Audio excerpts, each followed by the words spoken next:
जय हिंद बच्चों, star education point के फिजिक्स ऑनलाइन क्लास में आपका पुनः स्वागत है। तो दर्पण सूत्र और वस्तु और प्रतिबिंब की विभिन्न स्थितियों को हम लोगों ने पढ़ लिया है। आगे हम लोग प्रकाश के परावर्तन में पढ़ेंगे गोलीय दर्पण का आवर्धन। और गोलीय दर्पण के आवर्धन के लिए इस प्रकार से क्वेश्चन होगा बच्चों कि दर्पण के आवर्धन से आप क्या समझते हैं। जैसा कि आपको मालूम है कि दर्पण में वास्तविक तथा काल्पनिक दोनों प्रकार का प्रतिबिंब बनता है, और दोनों प्रकार के प्रतिबिंब बनने पर दर्पण का आवर्धन क्या हो सकता है उसको भी समझाना है। तो क्वेश्चन इस प्रकार से लिखा गया है कि दर्पण के आवर्धन से आप क्या समझते हैं। काल्पनिक तथा वास्तविक प्रतिबिंबों के लिए आवर्धन को समझाएं। तो यदि आपको वस्तु के अनुसार प्रतिबिंब की स्थिति मालूम है तो आपको पता होगा कि काल्पनिक प्रतिबिंब जो होती है वस्तु के सापेक्ष सीधा होता है और दर्पण के पीछे बनता है काल्पनिक प्रतिबिंब। तो चिन्ह परिपाटी के अनुसार दर्पण के पीछे दाईं ओर, अर्थात वस्तु को बाईं ओर रखते हैं, तो यदि दर्पण के दाईं ओर दर्पण के पीछे प्रतिबिंब बनेगा तो प्रतिबिंब दूरी तो धनात्मक हो जाएगी, और काल्पनिक प्रतिबिंब सीधा होता है इसलिए प्रधान अक्ष के ऊपर ही बनेगा, और ऐसा हुआ तो प्रतिबिंब की ऊंचाई भी धनात्मक होगी। हालांकि वस्तु की दूरी हमेशा ऋणात्मक होती है, लेकिन वस्तु को हमेशा प्रधान अक्ष पर ऊपर की ओर बनाई जाती है या रखी जाती है। तो वस्तु की ऊंचाई पॉजिटिव होगी लेकिन वस्तु की दूरी निगेटिव होगी। तो आप जो चित्र हमने बतलाया था किरण आरेख में, तो उसकी मदद से वस्तु दूरी, प्रतिबिंब दूरी, वस्तु की ऊंचाई और प्रतिबिंब की ऊंचाई का चिन्ह परिपाटी आप तय कर सकते हैं। तो आइए बच्चों, पहले हम लोग जाने कि आवर्धन जो दर्पण का है वो किस प्रकार से हम लिख सकते हैं और डिफाइन कर सकते हैं। जब हम लोग लेंस पढ़ेंगे तो उस समय लेंस के लिए आवर्धन अलग से पढ़ेंगे। अभी हम लोग दर्पण के लिए आवर्धन पढ़ने जा रहे हैं। तो यहाँ पर लिखेंगे कि दर्पण से बनने वाले प्रतिबिंब की ऊंचाई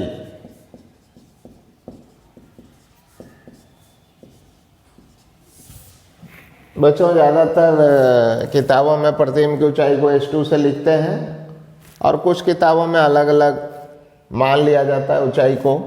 तो दर्पण से बनने वाले प्रतिबिंब की ऊंचाई तथा वस्तु की ऊंचाई h1 के अनुपात को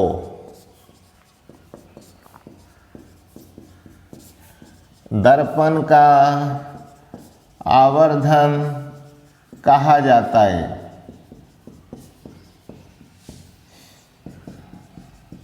जिसका मान दर्पण से प्रतिबिंब की दूरी, प्रतिबिंब की दूरी को बच्चों भी से लिखते हैं, प्रतिबिंब की दूरी भी तथा दर्पण से वस्तु की दूरी u के अनुपात के बराबर होता है। आवर्धन को m द्वारा सूचित किया जाता है।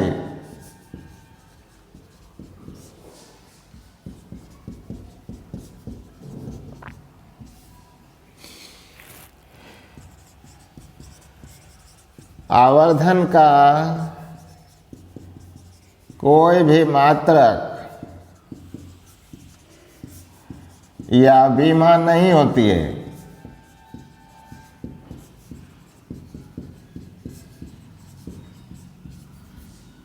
चूंकि बच्चों ये दूरियों के अनुपात से ही आवर्धन तय होती है, इसलिए आवर्धन का कोई भी मात्रक नहीं होगा। जब मात्रक ही नहीं होगा तो बीमा तो होगा ही नहीं। अतः आवर्धन का सूत्र बिना चिन्ह परिपाटी के हम लोग लिख सकते हैं।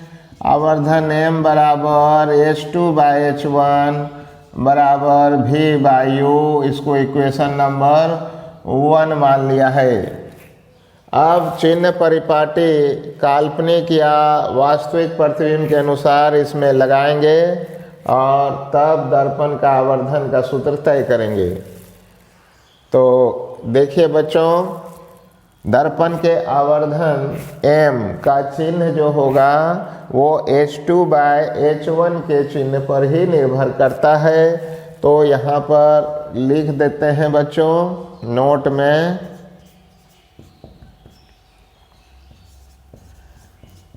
दर्पण के आवर्धन m का चिन्ह H2/H1 के चिन्ह पर निर्भर करता है।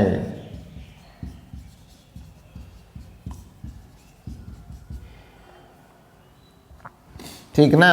तो जो H2/H1 का चिन्ह होगा उसी पर ये तय होगी कि आवर्धन नेगेटिव होगा या पॉजिटिव होगा। तो आइए अब चिन्ह परिपाटी का इस्तेमाल करके अलग अलग प्रकार के प्रतिबिंबों के लिए आवर्धन का सूत्र निकालते हैं। तो सबसे पहले बच्चों, पहला नंबर, जब प्रतिबिंब काल्पनिक हो, कैसा हो? प्रतिबिंब काल्पनिक हो तो क्या क्या हो सकता है? तो बच्चों, काल्पनिक प्रतिबिंब में आपने जाना है कि काल्पनिक प्रतिबिंब सीधा होता है। थोड़ा बना के भी दिखा देते हैं बच्चों। मान लीजिए कि एक अवतल दर्पण है जिसका ये P जो है वो ध्रुव हो गया, C वक्रता केंद्र हो गई, C वक्रता केंद्र हो गया, F फोकस हो गया। तो फोकस और ध्रुव के बीच में जब वस्तु को रखिएगा तो यहाँ से चलने वाली जो प्रकाश की समांतर किरण है फोकस से क्या होगा, गुजर जाएगी। दूसरी किरण को गौण अक्ष से लीजिए तो इस प्रकार से इसको पीछे की ओर मिलाने पर काल्पनिक प्रतिबिंब दर्पण के पीछे बनता हुआ प्रतीत होगा बच्चों। देखिए काल्पनिक प्रतिबिंब बन चुका है। यहाँ पर A', ये B', ये काल्पनिक प्रतिबिंब है बच्चों। तो आप देख रहे हैं कि प्रधान अक्ष के ऊपर ही वस्तु है, तो यहाँ पर जो वस्तु की ऊंचाई होगी H1 वो पॉजिटिव होगा और ये प्रतिबिंब की ऊंचाई जो H2 है ये भी पॉजिटिव ही होगा। लेकिन बच्चों वस्तु बाईं ओर है ना, इसलिए वस्तु दूरी क्या होगी, निगेटिव, इस प्रकार से होगी बाईं ओर।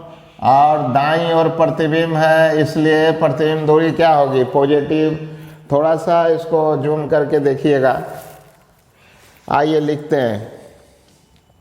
ऐसा होने पर चिन्ह परिपाटी के अनुसार, चिन्ह परिपाटी के अनुसार वस्तु की ऊंचाई प्रतिबिंब की ऊंचाई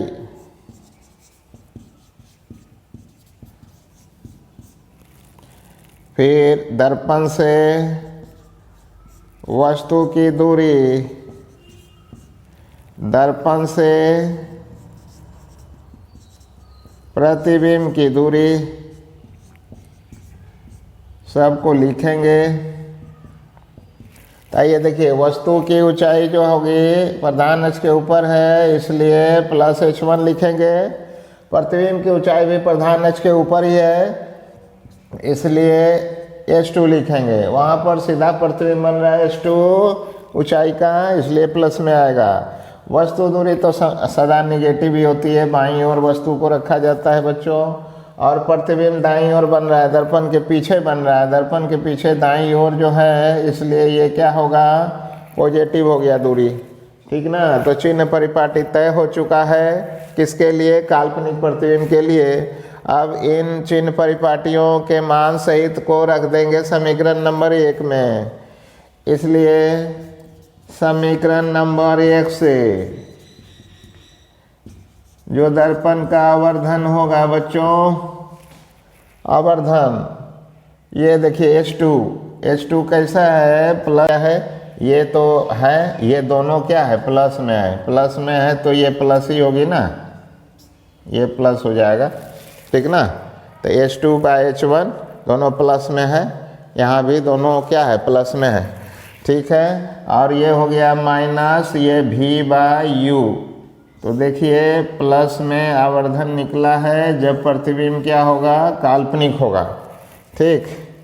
इसको समीकरण 2 मान लेते हैं इस प्रकार से। ठीक है।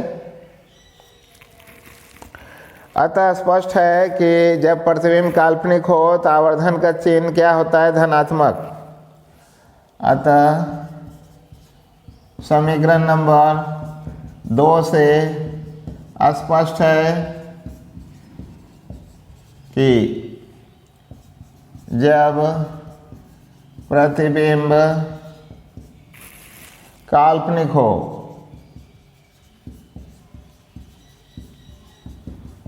तो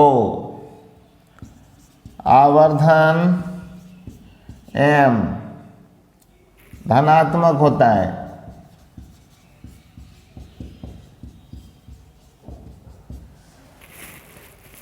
ठीक है बच्चों। तो इस प्रकार से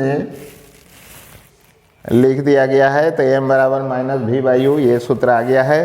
अब दूसरा जो है बच्चों, ये दूसरा केस हम जब लिखेंगे जब प्रतिबिंब वास्तविक हो, तो अगला लेते हैं, जब प्रतिबिंब वास्तविक हो।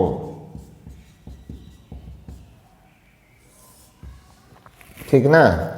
तो आइए एक वास्तविक प्रतिबिंब बना के आपको बतलाते हैं।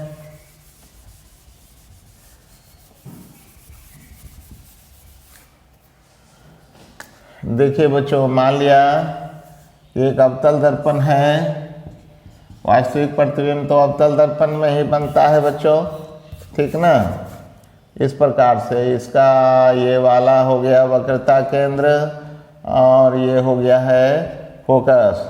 वस्तु को बच्चों यहाँ रख देते हैं, कहाँ, तो अनंत और वक्रता केंद्र के बीच में। तो यहाँ से चलने वाली जो प्रकाश की समांतर किरण होगा वो फोकस से गुजर जाएगी। दूसरी किरण गौण अक्ष अर्थात वक्रता केंद्र से लेंगे जो उसी दिशा में वापस आ जाएगी। और इस प्रकार से ये प्रतिबिंब बन गया है। वस्तु का नाम कुछ A भी दे देते हैं, ये A', B' हो गया बच्चों। तो आप देख रहे हैं कि वस्तु की ऊंचाई को पॉजिटिव लिखेंगे क्योंकि प्रधान अक्ष के ऊपर है, और प्रतिबिंब जो है नीचे उल्टा हो गया है, इसलिए प्रधान अक्ष के नीचे होने के कारण H2 जो लिखेंगे वो नीचे की ओर है, इसलिए निगेटिव लिखेंगे। और देखिए वस्तु ये है बच्चों, तो वस्तु दूरी तो निगेटिव ही होगी ना। ठीक है। और प्रतिबिंब यहाँ है तो प्रतिबिंब दूरी भी निगेटिव ही हो जाएगी। तो इस प्रकार से तय हो गया है कि क्या लिखना है। तो आइए यहाँ पर भी लिख देते हैं बच्चों कि चिन्ह परिपाटी के अनुसार, चिन्ह परिपाटी के अनुसार वस्तु की ऊंचाई, ठीक, प्रतिबिंब की ऊंचाई, वस्तु की ऊंचाई, प्रतिबिंब की ऊंचाई, वस्तु की दूरी और प्रतिबिंब की दूरी।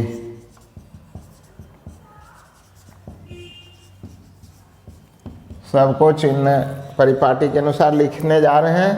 वस्तु की ऊंचाई, वस्तु सीधा है बच्चों इसलिए +h1 है। प्रतिबिंब जो है नीचे की ओर बना है, उल्टा बना है इसलिए -h2 लिखेंगे। वस्तु की दूरी -u, प्रतिबिंब की दूरी -v। ठीक है, इसको देख के लिख दिया है, देख सकते हैं, मिला मिला के देखिए। ठीक, अभी चिन्ह परिपाटी को समीकरण 1 में रख के आवर्धन का सूत्र निकाल लेंगे। तो अब इसको मिटा देना, इसको मिटा के लिखते हैं यहाँ पर। आइए देखते लिखते हैं।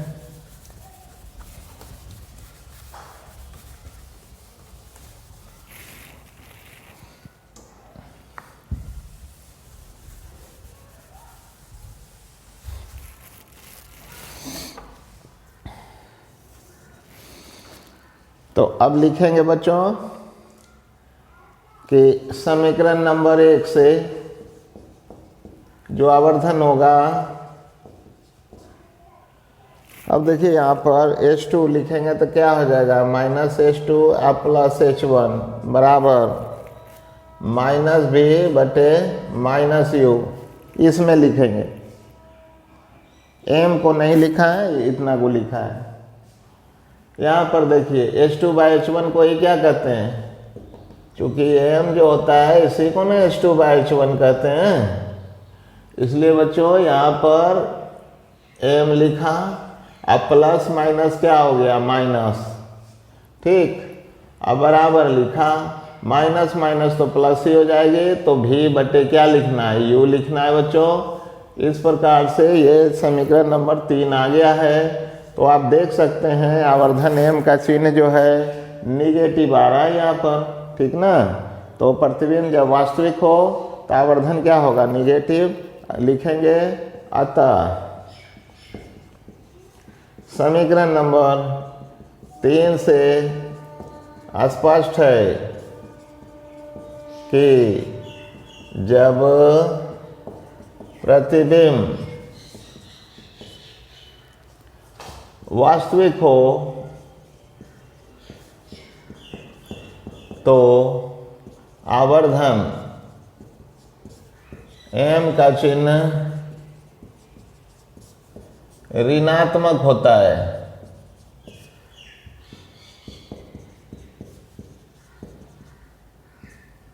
लिख दिया है बच्चों। तो इस प्रकार से आप याद रखिएगा न्यूमेरिकल बनाते समय कि जब काल्पनिक प्रतिबिंब होगा तो आवर्धन धनात्मक होगा और वास्तविक प्रतिबिंब होगा तो आवर्धन निगेटिव होगी। लेकिन बच्चों दोनों ही स्थितियों में सूत्र जो है सेम ही होगी, m बराबर -v/u, और ये माइनस उधर जाने के बाद ये m बराबर -v/u मैथमेटिकल रूप से इसे लिख सकते हैं। तो पहला काम तो यही होगा जब न्यूमेरिकल बनाएंगे तो कि आवर्धन m बराबर -v/u लेंगे दर्पण के लिए, ठीक ना।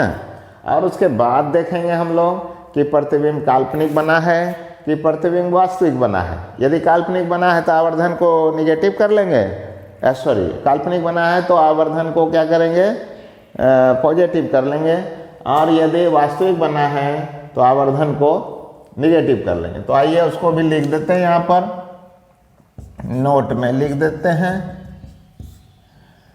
कि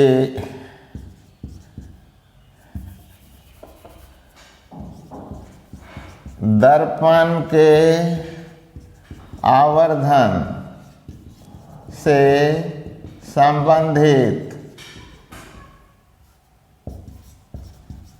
न्यूमेरिकल बनाते समय सबसे पहले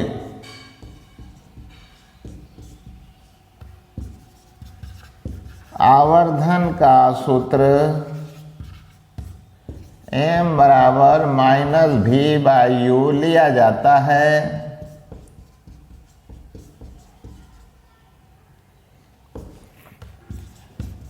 इसके बाद पहला नंबर, यदि प्रतिबिंब काल्पनिक हो तो आवर्धन m का चिन्ह धनात्मक लिया जाता है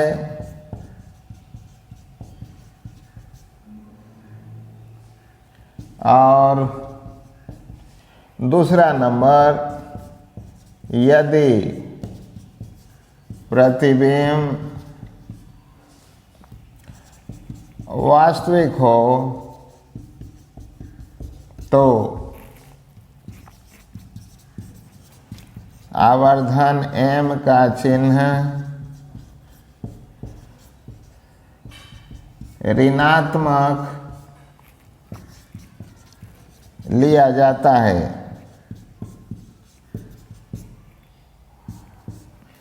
इस प्रकार बच्चों आवर्धन से संबंधित पूरा सिद्धांत यहाँ पर लिख दिया गया है, आप इसको नोट कर लेंगे, ठीक ना।